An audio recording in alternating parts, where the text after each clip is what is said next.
Welcome to the Crap and the Crazy with Tash Critter. Tash owns Little Wooden Toy Box and is mother of two teens, both with autism, ADHD and PDA. 10 years in early intervention, working with the kids' OTs, speechies and psychologists has given Tash unique insight into understanding difficult behaviours and why they occur, as well as understanding how emotional regulation and sensory input impacts us and our behaviour. This insight has helped Tash design and implement resources and coping strategies to make home life calmer and more organised. Join Tash as she talks about day-to-day life with autism, the sucky bits and the wins, plus tips for enjoying life despite the challenges. Hello, in today's episode, I wanted to talk to you about the importance of planning and organisation and routines for both you and your family and your kids. And it really makes a massive difference. And again, this is something that we're not taught as parents, whether you've got kids with diagnoses or not, you're just not taught this. And I guess, through background in business, I used to do a lot of training on this with our team. And just as adults, we're not taught how to plan and organize our time and set goals and actually stick to our goals. So I wanted to cover it from two sides as much as I can in 15 minutes, both from the autism side of that need for routines and there's a comfort in knowing what's coming next. So taking out the surprises, which is why we focus a lot on routines and visual schedules for kids. There's also a huge amount of skills involved in routines as far as fine motor skills, gross motor skills, executive functioning. There's a whole stack of them. I'm not going to go into all of that today because I didn't really want to focus on that side of it. But there's so many different reasons for why visual schedules and routines work.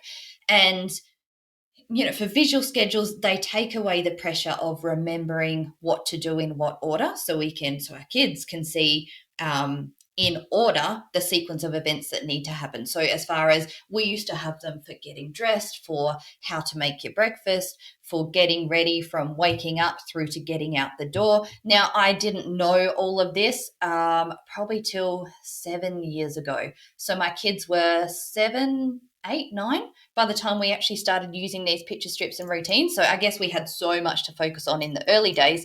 I did know about routines, but we hadn't done it in picture strip form. Yes, I wish I had have done that earlier. My boy didn't respond to picture strips as well, but verbally, we would go over what was going to happen when we went somewhere new. 2 weeks. I think it started off a month. So a month before, I would start telling him what was going to happen in order. Yeah, too bad if life changed in between. This is why we had so much screaming. So if you haven't listened to the first couple of episodes, go back. My life with him was screaming for 3 hours, 20-minute break, screaming for 3 hours. So it really didn't take much to set him off.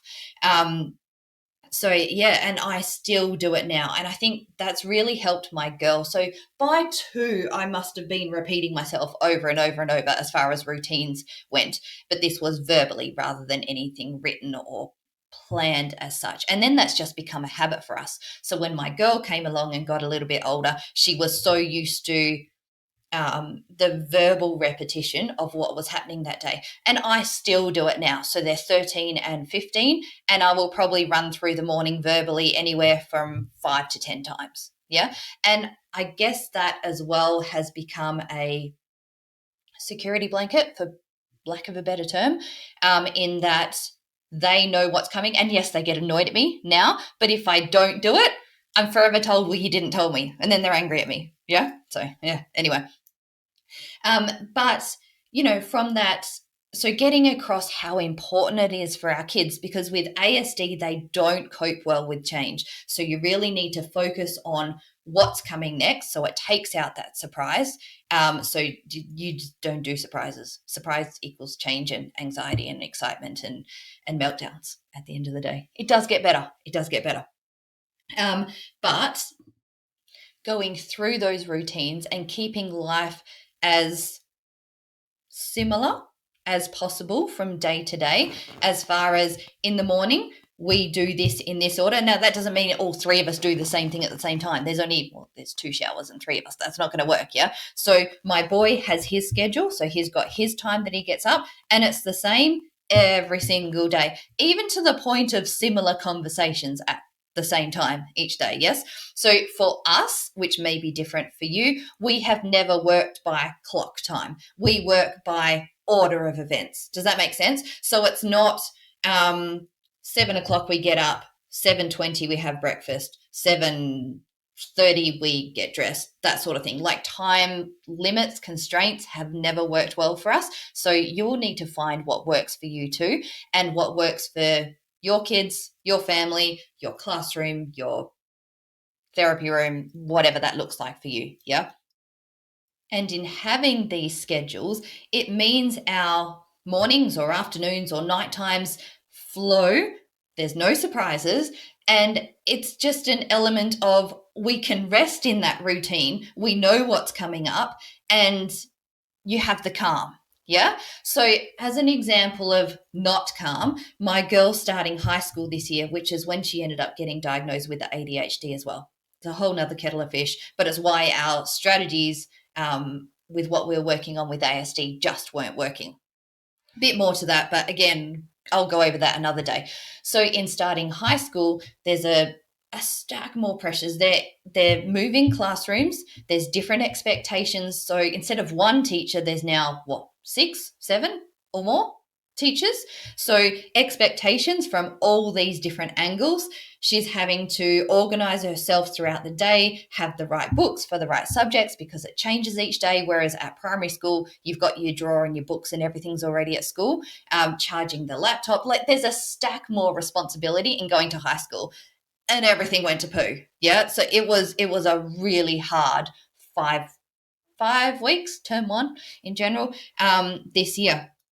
And that for her was a change in routines. Now, you often see this with people with ADHD, whether they're kids or adults, they really struggle in changing jobs or big life changes. Yeah.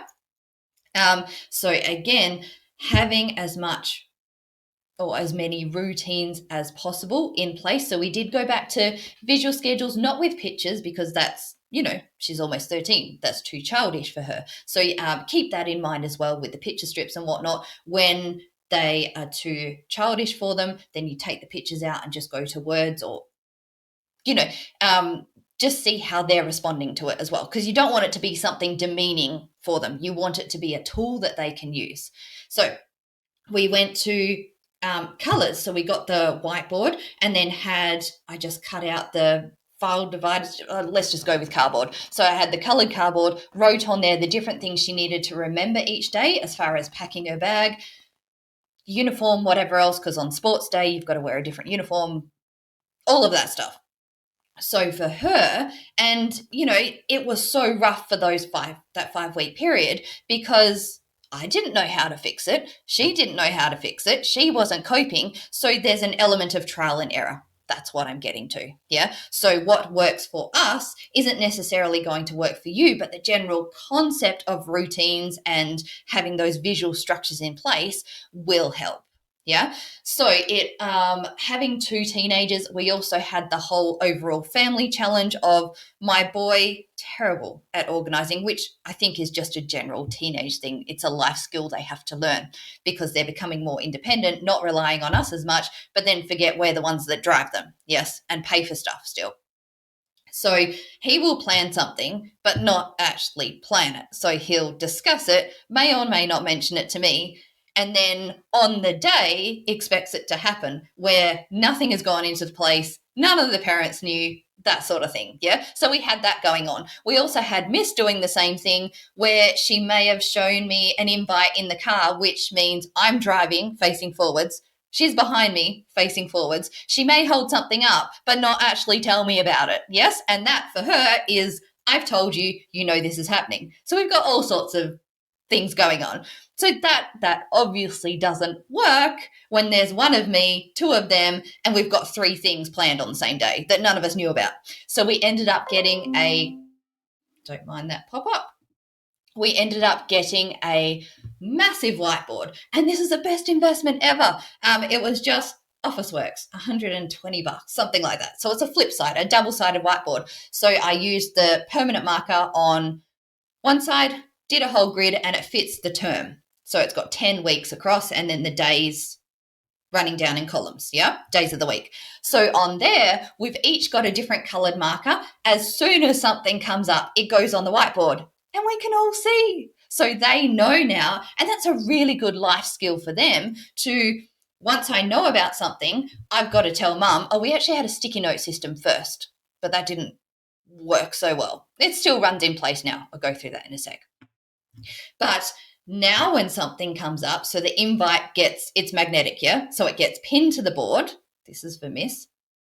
And then it gets written on the day with the time. And now we tend not to double book. And it's a visual thing for all of us. And it's in the room. So this was another issue. We had it originally in the walkway where we'd pass it at least twice a day, going in and out of the house, yeah? But we'd actually pass it probably a lot more, given the room off to the side there. When we tidied up the house, moved something, I don't know, for whatever reason, it got moved to an area that we weren't in so much. We started double booking again. So then I've moved it right into the room. So it sits behind the TV now. So it's right there. We look at it probably 20 times a day, yeah, to see what's coming up. All the therapy goes on there.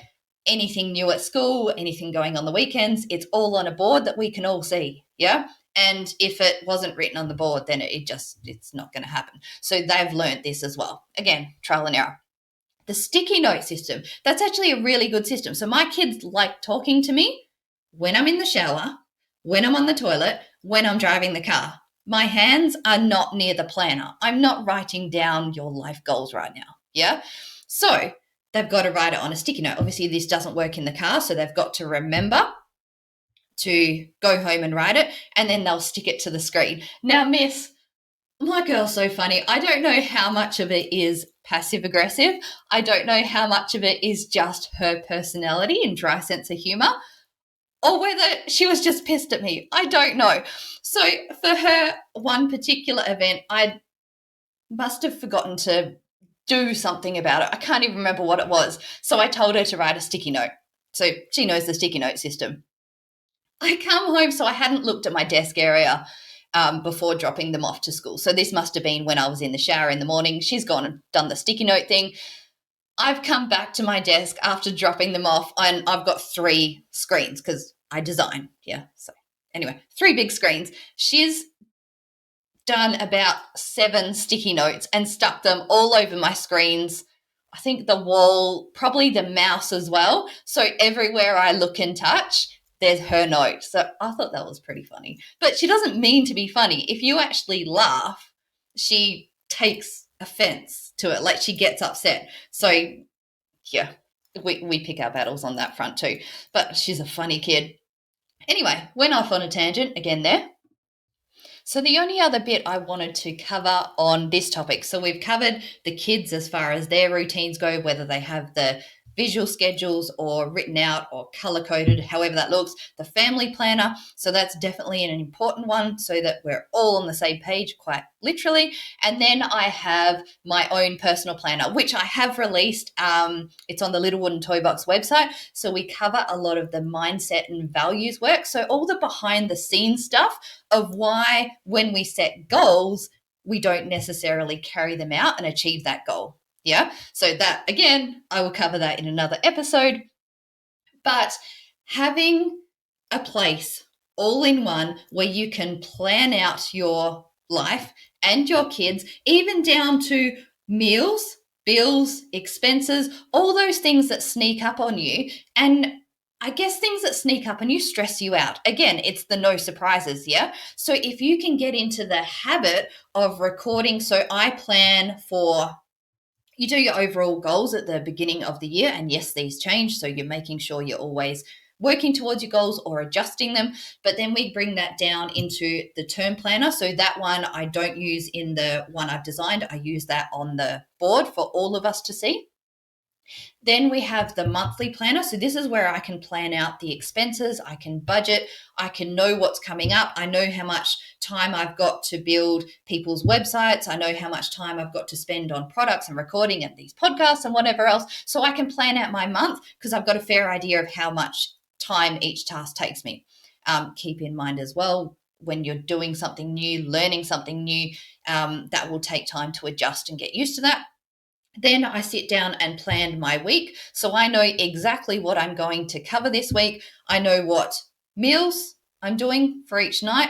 And look, they're one word, kind of planning it out. I'm not going into unnecessary detail here, but I know when I look at it, which times I've logged into gym. Meals, I coordinate meals based on what time I'm getting home from gym. So easier meals if I'm coming home later, that sort of thing. What else is in there? Kids' appointments, my appointments, any jobs that need doing. It's all on one page. It's all organized. So at a glance, I've got one page of how my week looks. I then break that down into more detail for my day. And this is just one way that helps me cope, stay on top of things. I know what's coming up. I know what to expect. I know my crazy days where I'm going to need to, spend a bit more time on me so that I can be there for the kids when they get home, and not be there just physically, but be there emotionally to help them through with whatever issues they've got. Some days they'll come home, go on their iPads, barely talk to me. Yay, teenagers. And then other days they will have had a fight with their friends or whatever else. And, that's a long process in our house, but it's worth doing the process in building those life skills that they're going to use for the rest of their lives. Yeah. Again, that can be a whole nother topic another day. I'm going to stop talking now. I hope some of that was useful to you. If you do need help with planning and organization, have a look at the website. The routines pack will cover kids, particularly ADHD and autism, and then the 2023 planner will cover you as a parent. I'm using the 2023 planner. I just went down to November, and I'll just resave it when I get to next year, and I'll use it properly. But yeah, anyway, it's not dated, so you can use it this year and get started. And yes, all right, I will talk to you soon. Bye.